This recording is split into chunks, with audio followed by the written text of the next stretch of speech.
Fungsi lahan yang terjadi selama ini menjadi penghambat meningkatnya hasil pertanian. Peran serta pemerintah sangat diharapkan dalam melestarikan subak dan luas lahan pertanian yang ada saat ini, sehingga hasil pertanian dapat terus meningkat.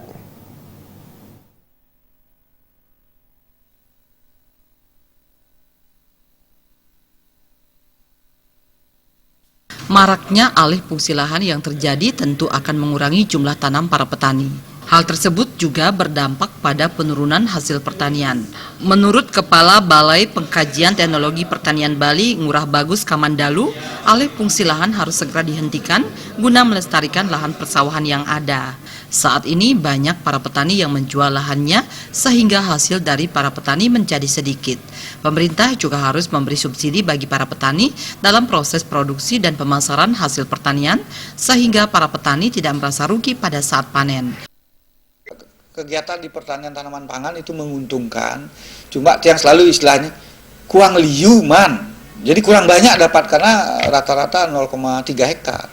Nah, kami dari hasil penelitian di BPTP Bali, jadi kalau kita berbicara atau bekerja di lahan pertanian, terutama padi, kalau kita ingin hidup sejahtera, anak-anak sekolah dengan baik, kita bisa beli baju, beli motor, itu minimal itu 1 sampai 1,5 hektar per kakak itu harus mengelola lahan sawah, baru bisa kita hidup layak gitu.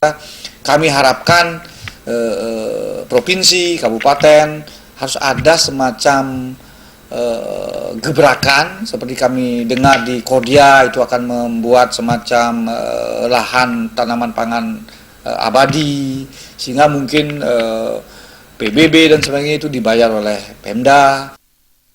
Ngurah Bagus Kamandalu menambahkan terkait pemanfaatan teknologi pertanian saat ini sudah sangat banyak dilakukan, tidak hanya di persawahan tetapi juga di pertanian hortikultura.